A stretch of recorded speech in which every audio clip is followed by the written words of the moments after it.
Hello guys, welcome to IMIS academy. இன்னைக்கு நம்ம என்ன பார்க்க போறோம் அப்படின்னு பாத்தீங்கன்னா, டிஎன்பிஎஸ்சிக்கான குரூப் 4 நியூ பேட்ச் நம்ம அகாடமில ஸ்டார்ட் ஆகுது. அது எப்படி படிக்கணும் அப்படின்ற ஒரு ஐடியாவை பேஸ் பண்ணி தான் நம்ம இன்னைக்கான கிளாஸை பார்க்க போறோம்.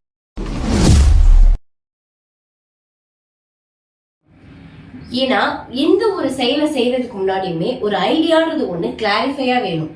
அதுவும் நம்ம தெளிவா தெரிஞ்சிருக்கணும். அப்பதான் ஒரு செயலை அறிந்து நல்லா செய்ய முடியும். கரெக்டா? அதே மாதிரியே இன்னைக்கும் நம்ம என்ன பண்ண போறோம் அப்படின்னா, குரூப் 4 படிக்கிறதுக்கு முன்னாடி ஒரு பிளானை முதல்ல செட் பண்ணிக்கலாம். எப்படி படிக்க போறோம் அப்படின்றதுக்கான பிளானை முதல்ல செட் பண்ணிட்டு அதுக்கப்புறமா நம்ம படிக்கிறதுக்காக ஸ்டார்ட் பண்ணலாம். ஓகேங்களா? எந்த பிளான் எப்படி வந்து பேஸ் பண்ணி இருக்க போகுது அப்படின்னு பாத்தீங்கன்னா, previous question papers, previous syllabus எல்லாம் ஒரு ஓரமா எடுத்து வச்சுக்கலாம். ஓகேங்களா? இப்ப நம்ம என்ன பண்ண போறோம் அப்படின்னா, ஸ்டார்டிங்ல இருந்து வருவோம். ஸ்டார்டிங் பாத்தீங்க அப்படின்னா 200 கொஸ்டின்ஸ் வந்து நம்மளுக்கு குரூப் 4 இருந்து கேக்குறாங்க அப்படின்றது நம்மளுக்கு தெரியும். அதாவது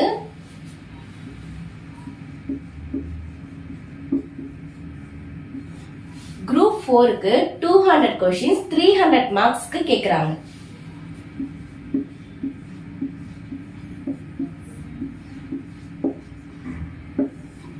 கரெக்டுங்களா? அதாவது ஒரு கொஸ்டினுக்கு 1.5 மார்க்ஸ். ஓகேங்களா? அப்படின்னு பார்க்கும்போது 200 கொஸ்டினுக்கு 300 மார்க்ஸ்க்கு கேக்குறாங்க.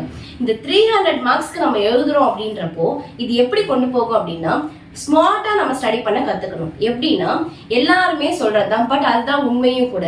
இந்த 200 கொஸ்டின்ல 100 கொஸ்டின் உங்களுக்கு நம்மளுக்கு எங்க இருந்து கேக்குறாங்க அப்படின்னு பாத்தீங்கன்னா, பொது தமிழ்ல இருந்து கேக்குறாங்க. பொது தமிழ் அப்படின்றது ஈஸியான ஒரு கான்செப்டா இருந்தாலுமே நம்ம ஈஸி அப்படின்னு நினைக்கிறதா நம்மளுக்கு மைனஸ் பாயிண்ட் கூட. ஏன்னா நம்ம ஈஸி நினைக்கிற எந்த ஒரு விஷயமும் சரியா ப்ரிப்பேர் பண்ணாம போய் முடியும் போது அதுதான் அங்க மார்க்ஸ் கம்மி பண்ணி நம்மளுக்கு வேலை வாங்குற விஷயத்துல இருந்து நிறையவே வந்து தள்ளி விட்டுருது. சோ அந்த மாதிரி ஒரு கான்செப்ட்ல இருக்கும்போது நம்மளால போயிட்டு நம்மளோட ஸ்கோரை வந்து ரீச் கொடுக்க முடியாது. அப்போ பொது தமிழ்ல இருந்து 100 கொஸ்டின்ஸ் வருது அப்படின்றது நம்ம எல்லாருக்குமே தெரிஞ்ச ஒரு விஷயம் தான்.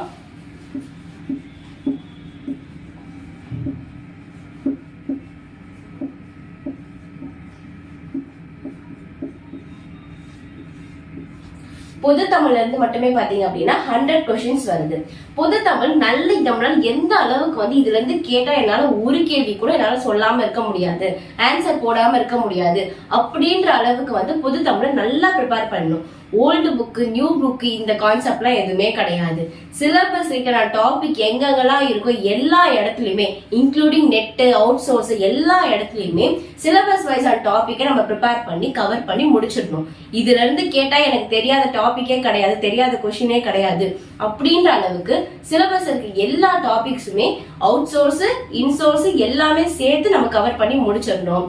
ரெகுலரா டெஸ்ட் பேட்ச் போடும்போது ஒரு கொஸ்டினுக்கு 4 ஆப்ஷன் அப்படின்னும் போது அந்த கொஸ்டினுக்கான ஆன்சர் எது அப்படின்றது மட்டுமே தெரிஞ்சா பார்த்தாது.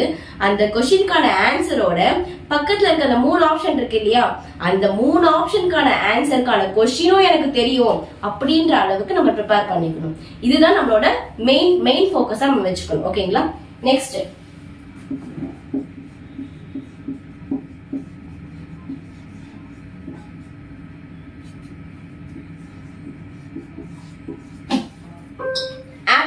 ஆப்டிடியூட்ல இருந்து மட்டுமே பாத்தீங்க அப்படின்னா 25 கொஸ்டின் வருது. 25 கொஸ்டின்ல 15 கொஸ்டின் வந்து நம்ம ஃபார்முலா பேஸ்டா போவோம், புக் இருக்க டேட்டா பேஸ்டா போவோம். ஆனா மீதி இருக்க அந்த 10 கொஸ்டின் இருக்கு இல்லையா, அதுக்கு நம்மளோட மென்டல் எபிலிட்டியை செக் பண்றதுக்காக நம்மளே என்ன பண்றோம், ஓரளவுக்கு நம்மளாலேயுமே சால்வ் பண்ண முடியும் அப்படின்ற அளவுக்கான கொஸ்டின் தான் கொடுப்பாங்க. சோ மென்டல் எபிலிட்டி செக் பண்றதுக்காக கொடுக்கப்படுற அந்த 25 கொஸ்டின்ல 15 கொஸ்டின் மட்டுமே நம்ம புக்ல இருந்து டேட்டா எடுத்து ப்ரிப்பேர் பண்ணிக்கிட்டே இருப்போம். அந்த 15 கொஸ்டினுக்கு பர்டிகுலரான ஒரு 10 டாபிக் இல்ல ஒரு 5 டாபிக் 6 டாபிக் மேக்சிமம் முக்கியமானது, அதுக்கு மட்டுமே நம்ம ப்ரிப்பேர் பண்ணிக்கிட்டே இருக்கும்போது மீதி இருக்க அந்த 10 மார்க் இருக்கு, 10 கொஸ்டின் கேட்கறாங்க இல்லையா, அந்த 10 கொஸ்டினுக்கான இதுவை நம்ம பிராக்டிஸ் மட்டுமே பண்ணா போதும், ஓரளவுக்கு நம்மளாலே அட்டென்ட் பண்ண முடியும். அப்ப இந்த 25 கொஸ்டினுமே நம்ம ஸ்கிப் பண்ணக்கூடாது. சோ ஃபர்ஸ்ட் இருக்க அந்த 100 கொஸ்டின்ஸ்மே நம்ம ஸ்கிப் பண்ணக்கூடாது, மீதி இருக்க அந்த 25 கொஸ்டின்ஸ்மே நம்ம ஸ்கிப் பண்ணக்கூடாது. அடுத்ததா தான் நம்ம என்ன பண்ணோம் அப்படின்னா, இங்க 125 கொஸ்டினை 125 கொஸ்டினுக்கான மார்க்கை நம்ம ஓரமா எடுத்து வச்சுட்டோம். இதுக்கப்புறம் இதுல இருந்து கேட்டா என்னால ஒரு கொஸ்டின் கூட நான் விட முடியாது அப்படின்ற மாதிரியான ஒரு சிச்சுவேஷன்ல இருக்கும்போது மட்டுமே அடுத்தது ஜிஎஸ் போனோம் அப்படின்னா, ஜிஎஸ் படிக்க ஸ்டார்ட் பண்றோம் அப்படின்றப்போ இதையுமே சைட்ல ரிவிஷன் பண்ணிக்கிட்டே இருக்கணும். பிளஸ் ஜிஎஸ் படிக்கவும் நம்ம ஸ்டார்ட் பண்ணிடணும். ஜிஎஸ் படிக்க ஆரம்பிச்சிட்டோம் அப்படின்னா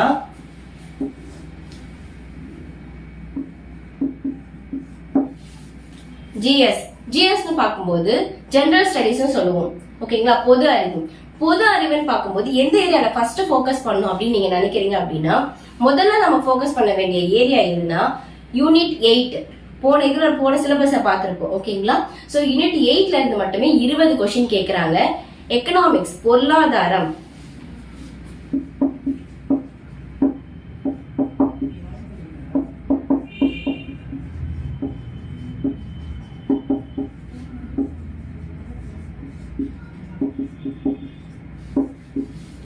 யூனிட் 8ல இருந்து மட்டுமே 20 கொஸ்டின் கேக்குறாங்க. அதே மாதிரி யூனிட் 8 இல்லாம எக்கனாமிக்ஸ் பிளஸ் யூனிட் 9 அப்படின்னு சொல்லக்கூடிய கான்செப்ட்ல இருந்து ஒரு யூனிட்ல இருந்து நம்மளுக்கு 20 கொஸ்டின் வருது. சோ ஃபர்ஸ்ட் நம்ம ஃபோக்கஸ் பண்ண வேண்டியது யூனிட் 8, யூனிட் 9, அப்புறம் எக்கனாமிக்ஸ், அதுக்கப்புறம் வந்து நம்ம ஃபோக்கஸ் பண்ண வேண்டியது பாலிட்டி.